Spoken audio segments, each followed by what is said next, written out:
তো হেই ভিউয়ার্স, কেমন আছেন সবাই? আশা করব সবাই ভালো আছেন। তো আজকে আমরা এক্সপ্লেন করছি দ্য ক্যালকুলেটর মুভিটা। আর এই মুভিটা বানানো হয়েছে খুবই ভয়ঙ্কর একটা গল্প নিয়ে। আসলে একবার চিন্তা করুন এমন একটা জেল সম্পর্কে যেটা কিনা হাজার হাজার কিলোমিটার বড়। তাছাড়া সেখান থেকে পালানোটা হচ্ছে গিয়ে পুরোপুরিভাবে অসম্ভব। আর সেখান থেকে পালাতে গেলে মৃত্যুর যেই সম্ভাবনা সেটা হচ্ছে 199%। তো যার মানে বুঝতেই পারছেন কতটা ভয়ঙ্কর হতে যাচ্ছে আজকের ভিডিওটা। সো এই জন্য আমি বলবো ভিডিওটা শেষ পর্যন্ত দেখার জন্য, আর নয়তো অনেক কিছুই মিস করে ফেলতে পারেন। তো চলুন কথা না বাড়িয়ে শুরু করি আজকের ভিডিও। তো এই গল্পে শুরু হয় আজকের দিন থেকে অনেক বছর সামনে গিয়ে, যখন মানুষ পৃথিবী ছেড়ে বিভিন্ন গ্রহে গিয়ে বাস করা শুরু করে দিয়েছে। যদিও কিছু কিছু গ্রহ তো খুবই সুন্দর ছিল, তবে কিছু কিছু গ্রহ এমনও ছিল যেখানে এমন অদ্ভুত রকমের জন্তু ছিল যেগুলো কিনা মানুষের জন্য ছিল খুবই বেশি ভয়ঙ্কর। আর তাছাড়া এই সবগুলো গ্রহতে শুধুমাত্র একটা সরকারেরই রাজত্ব ছিল। আর তখন আমরা টাইটেনিয়াম নামের এমন একটা গ্রহকেই দেখতে পারি যেখানে তারা সবাই মিলে খুবই সুন্দর একটা শহর বানিয়েছে। আর এখানে এমন একটা সিস্টেম বানিয়েছে যেখানে মানুষজনের সমস্ত কর্মকাণ্ডের উপরে নজরদারি করা যাবে। আর এরপর আমরা ক্রিস্টি নামের একটা মেয়েকে দেখতে পারি যে কিনা আসলে এই প্ল্যানেটের জেলের মধ্যে ছিল। আর একটু পরে আমরা আরও 10 জন কয়েদিকে দেখতে পারি যারাও কিনা এই জেলের মধ্যে কয়েদি ছিল। আর তাদেরকে এই শহর থেকে বের করে দেওয়ার অর্ডার দেওয়া হয়েছিল। আসলে এখানে কাউকে মৃত্যুদণ্ড দেয়া হতো না, তাদেরকে শহর থেকে বের করে দেয়া হতো, কারণ শহরের বাইরে এত ভয়ঙ্কর জীবজন্তু ছিল যেগুলো মানুষকে নিমিষেই শেষ করে ফেলতো। আর যেহেতু তারা এখান থেকে পালিয়ে কোথাও গিয়ে বাঁচতে পারতো না, এই জন্য এটাকে ছোটোখাটো একটা জেলও বলা হতো। তো এখন এই 10 জন লোককে এক এক করে স্ক্যান করে তাদেরকে বের করে দেওয়া হয়। আর তাদেরকে এই ভয়ঙ্কর সমস্ত কিছু পার করে প্যারাডাইস আইল্যান্ড পর্যন্ত গিয়ে পৌঁছাতে হবে। তবে আসলে সত্যি হচ্ছে কি এইটা যে প্যারাডাইস আইল্যান্ড পর্যন্ত এখন পর্যন্ত কেউ যেতে পারেনি। সো প্যারাডাইস আইল্যান্ড আছে কি নেই সেটা সম্পর্কেও তাদের কোনো আইডিয়া নেই। তো এরপরে ক্যাপ্টেন তাদের সবাইকে শহরের একেবারে শেষ মাথায় নিয়ে আসে যেখানে একটা অদৃশ্য প্রোটেকশন গ্লাস ছিল। আর ক্যাপ্টেন যখন সেই অদৃশ্য প্রোটেকশন গ্লাসটা সরিয়ে ফেলে তখন সে অ্যাভিন নামের একটা লোকের মুখ থেকে কাপড়টাকে সরিয়ে ফেলে। এরপরে ক্যাপ্টেন তাদের জন্য একটা লোহার বক্স নিয়ে আসে যেটার মধ্যে তাদের সমস্ত প্রয়োজনীয় জিনিসপত্র ছিল। তবে এরপরে ক্যাপ্টেন তাদেরকে ওয়ার্নিং দিয়ে বলে দেয় যে তোমাদের হাতে এখান থেকে যাওয়ার মতো 1 ঘন্টা সময় আছে। যদি তোমরা এখান থেকে 1 ঘন্টার মধ্যে চলে না যাও তাহলে গার্ডরা তোমাকে গুলি করে শেষ করে দিবে। আর এইটা শোনার পরে একটা মহিলা এত বেশি ভয় পেয়ে যায় যে সে ভয়ে এদিক সেদিক দৌড়ানো শুরু করে। তবে কোনো রকমই ক্রিস্টিন ফাইনালি তাকে শান্ত করে। আর তখনই ওল্ফ নামের একটা লোক তাদের সবাইকে বলে যে আমি এখন তোমাদের সবার সম্পর্কে জানতে চাই। আসলে ওল্ফ নিজেই ট্রাই করছিল তাদের লিডার হওয়ার, কারণ এর আগেও সে শহর থেকে বাইরে গিয়েছিল আর সে জীবিত আবার ব্যাকও করেছিল। তবে তখনই হঠাৎ করেই পেগার নামের একটা ভয়ঙ্কর জন্তু মাটি করে বাইরে আসে আর সে তার শিকার নিয়ে আবারও মাটির মধ্যে চলে যায়। আর এইটা দেখার পরে তাদের সবার অবস্থা খারাপ হয়ে যায়। এখন যেহেতু লিডারশিপ নিয়ে আরভিন আর ওল্ফের মধ্যে একটা সমস্যা হচ্ছিল, এই জন্য ক্রিস্টিন তাকে বলে যে আমি আসলে ওল্ফের সাথে না, আমি আরভিনের সাথে যেতে চাই। আর যেহেতু এখন 2টা গ্রুপে তারা ভাগ হয়ে গেছে, এই জন্য আরভিন তাকে বলে যে আচ্ছা আমাদের বাক্সটা এখন খোলা দরকার, আর এটার মধ্যে যা কিছু আছে সেটাকে অর্ধেক ভাগ করে নিয়ে যাওয়া উচিত। তবে এরপরে যখনই তারা বাক্সটা ওপেন করে তখন সবাই পাগলের মতো যে যা পারে নিয়ে যায়, আর অরবিনের হাতে শুধুমাত্র একটা চাকুই পড়ে যায়। এই জন্য অরবিন তাদের সবাইকে বলে যে আমাদের সবাইকে এগুলো ভাগ করে নেওয়া উচিত, কারণ আমাদের সবাইকেই সার্ভাইভ করতে হবে। তবে তখন ওল্ফের গ্রুপের একজন এসে ক্রিস্টিনের উপরে আক্রমণ করারই ট্রাই করে। তবে শেষ মুহূর্তে অরবিন তার মাথায় চাকু ধরে তাদের সবাইকে বলে যে যদি কেউ কারো উপরে আক্রমণ করার ট্রাই করো তাহলে সেটার পরিণতি একেবারেই ভালো হবে না। আর এই জন্যই ওল্ফ বাধ্য হয়ে তাদের ভাগের যে অংশ ছিল সেটা তাদেরকে দিয়ে দেয়। তবে অরবিন কিছু খাবার দাবারের মাধ্যমে সেই খালি বাক্সটা চায়, যেটা কিনা উল্ফ খুবই হাসি মুখেই তাদেরকে দিয়ে দেয়। তবে তখনই মহল থেকে বারবার করে তাদেরকে ওয়ার্নিং দেওয়া হয় যে যদি তোমরা এখনই এখান থেকে চলে না যাও তাহলে এখনই তোমাদের উপর আক্রমণ করা হবে। এই জন্য ওল্ফ তার টিমকে নিয়ে সামনের দিকে যাওয়া শুরু করে। আর অরবিন আর ক্রিস্টিন এই ভারী বাক্সটা তাদের কোমরে বেঁধে তারাও আস্তে আস্তে সামনের দিকে যাওয়া শুরু করে। তবে তখনই তাদের উপরে আক্রমণ করে দেওয়া হয় আর গুলির জন্য তারা পাগলের মতো এদিক সেদিক দৌড়ানো শুরু করে। তারা সবাই গিয়ে পাথরের পেছনে লুকিয়ে পড়ে। আর তখন অরবিন এই ব্যাপারটা বুঝতে পারে যে আসলে এই আক্রমণটা তাকে মারার জন্য করা হয়েছিল। এই জন্য সে দাঁড়া না হয়ে ক্রিস্টিনের সঙ্গে হামাগুড়ি দিয়ে সামনের দিকে যাওয়া শুরু করে। আর একটু পরে যখন তারা আরও একটু সামনে চলে যায় তখন তারা দেখতে পারে যে ওল্ফের লোকজনও তাদেরকে ফলো করছিল। আর এরপরে ক্রিস্টিন আরবিনকে জিজ্ঞেস করে যে সত্যি কি প্যারাডাইস আইল্যান্ড নামের কিছু একটা আছে, কারণ এখানে তো কেউ কোনোদিন যেতে পারেনি।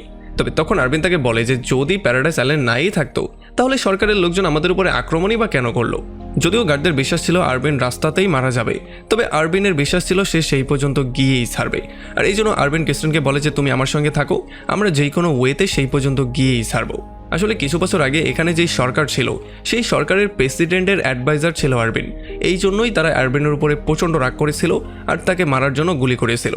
আর এখন শহরের মধ্যে নতুন প্রেসিডেন্ট ক্যাপ্টেনকে ডেকে জিজ্ঞেস করে যে এই অ্যাডভাইজার এখন পর্যন্ত জীবিত কেন আছে, তবে তখন ক্যাপ্টেন তাকে পরামর্শ দিয়ে বলে যে তাকে যেখানে পাঠানো হয়েছে সেখান থেকে সে আর কখনোই ফিরে আসতে পারবে না, এটা আপনি শিওর থাকেন।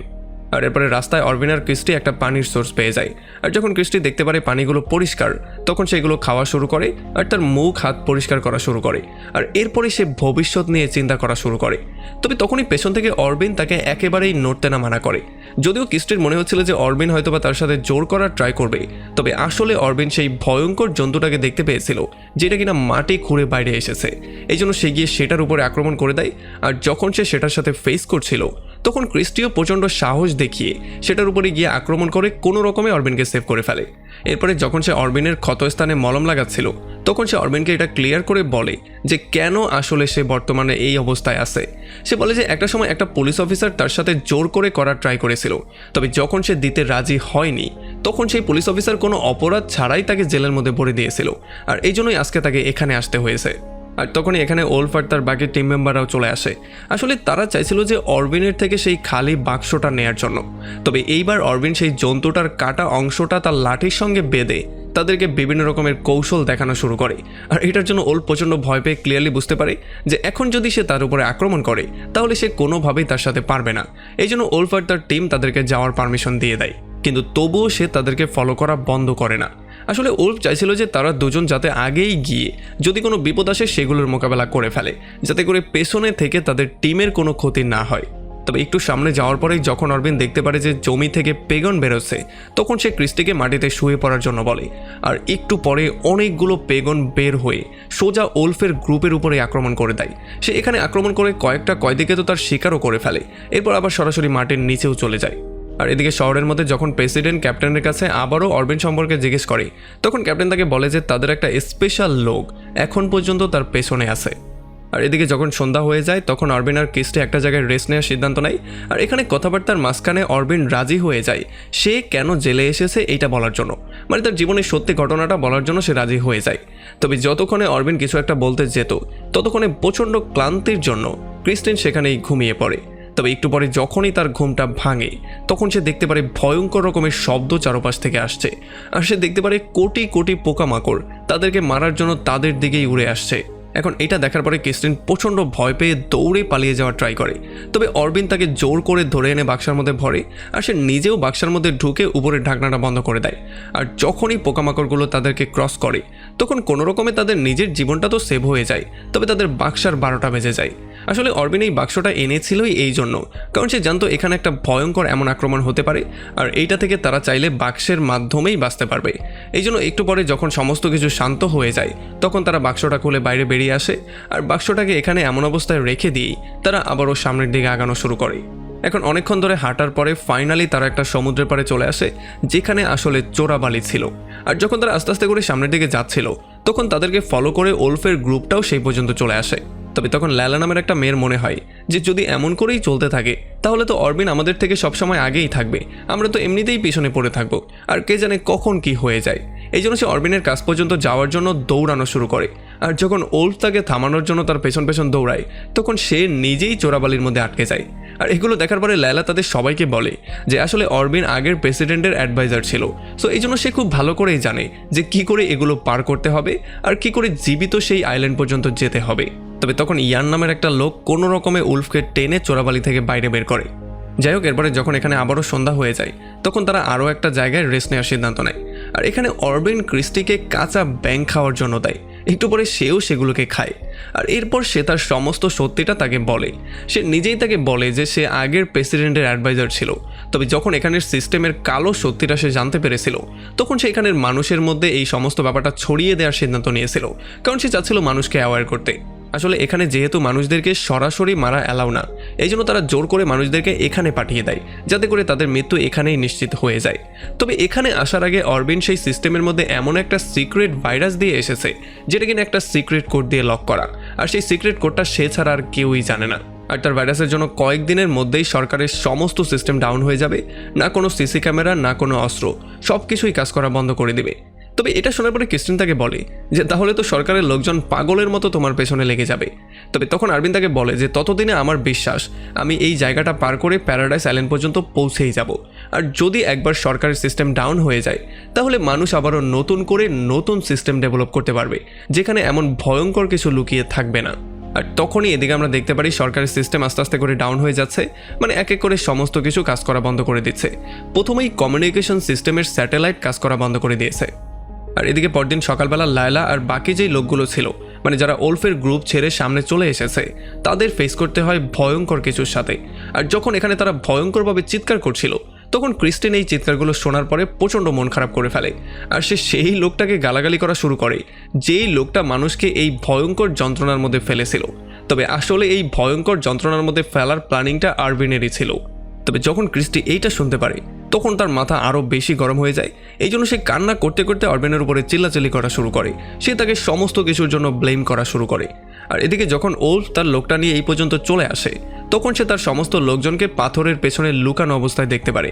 এই জন্য সে এসে তাদেরকে হুমকি দেওয়া শুরু করে। আর লায়লা তার জীবন বাঁচানোর জন্য ভয়ে তাকে বলে দেয় যে আসলে তাকে আরভিনকে মারার অর্ডার দেওয়া হয়েছে। যদি সে আরভিনকে মারতে পারে তাহলে সরকার হেলিকপ্টার নিয়ে এসে তাদেরকে এখান থেকে উদ্ধার করে নিয়ে যাবে। তবে তখন ওলফের মাথায় আইডিয়া আসে যে যদি সে লায়লাকেই খুন করে ফেলে তাহলে হয়তো সরকার এই অফারটা তাকেও দিতে পারে। তবে তখন লায়লা তার থেকে পালিয়ে যাওয়ার ট্রাই করে। তবে একটু সামনে যাওয়ার পরেই সে একটা মাকড়সার ভয়ঙ্কর জালের মধ্যে আটকা পড়ে যায়। আর বেচারি সেখানেই প্রচণ্ড চিৎকার করতে করতে মারা যায়। আর এদিকে যখন ক্যাপ্টেন জানতে পারে তাদের গোয়েন্দার মৃত্যু হয়ে গেছে তখন সে সার্জেন্ট ম্যাথিউসকে একটা ভয়ঙ্কর অস্ত্র দিয়ে পাঠায় অ্যাডভাইজারকে খুন করার জন্য।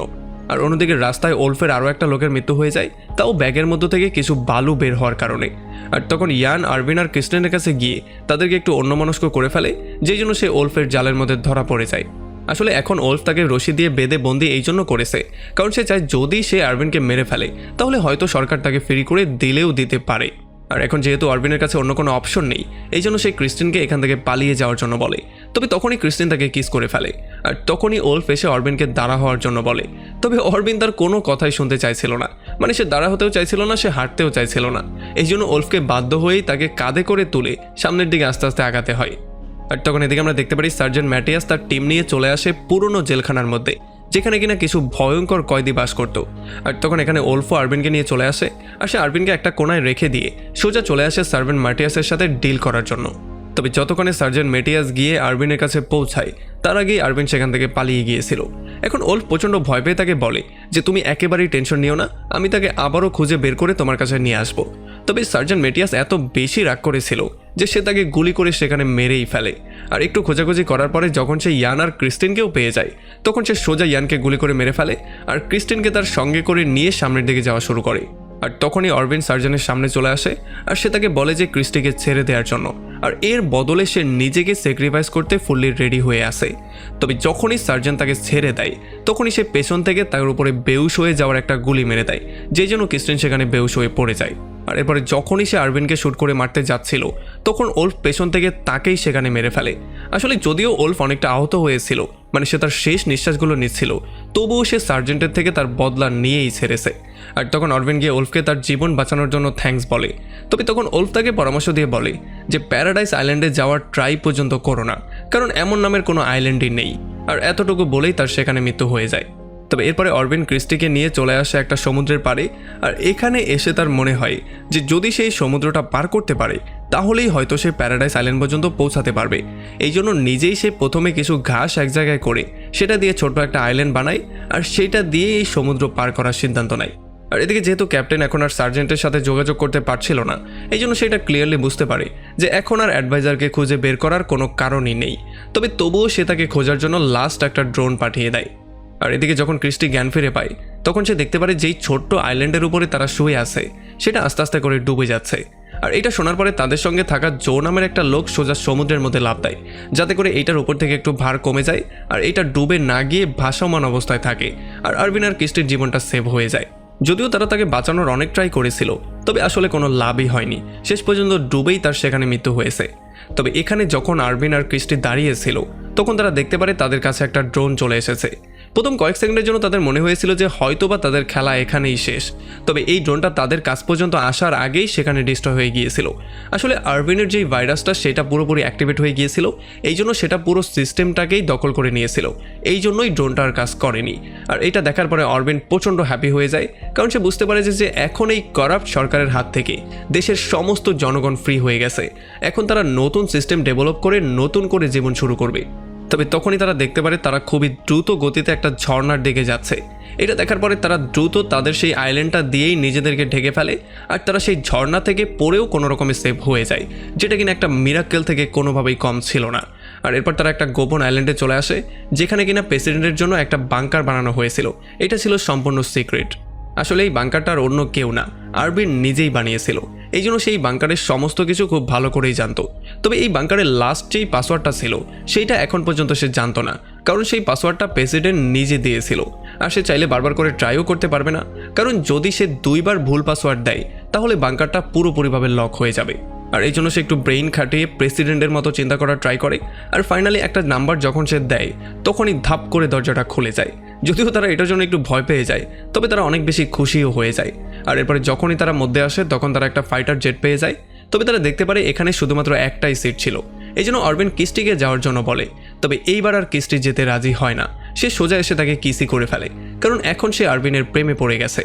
আর এখন যেহেতু তারা 2টা বডি একটা শরীর হয়ে গেছে, এই জন্য কোনো রকমে একটা শরীরকে তারা সেই স্পেসশিপের মধ্যে ম্যানেজ করে সোজা সেই গ্রহ থেকে বাইরে বেরিয়ে চলে আসে। এরপর তারা সোজা পৃথিবীতেই চলে আসে, আর এখানের গভর্নমেন্টকে সমস্ত সত্যি ঘটনাটা বলে। এখন হয়তোবা আশা করা যায় যে এই গভর্নমেন্টের সাহায্যে তারা সেই গ্রহের সমস্ত কিছু ঠিক করে ফেলবে, আর ফাইনালি তাদের জীবন ধারণ আরও একটু ইজি হয়ে যাবে। আর এমন একটা ইন্টারেস্টিং পয়েন্টে এই পুরো মুভিটা এখানেই শেষ হয়ে যায়। তো আমাকে কমেন্ট করে জানান কেমন লাগলো ভিডিও। যদি ভালো লাগে তাহলে অবশ্যই একটা লাইক করবেন, আর যদি এখনও আমাদের চ্যানেলটা সাবস্ক্রাইব করে না থাকেন তাহলে প্লিজ করে ফেলুন। তো আমাদের দেখা হবে অন্য কোনো ভিডিওতে অন্য কোনো একদিন। Till then, take care.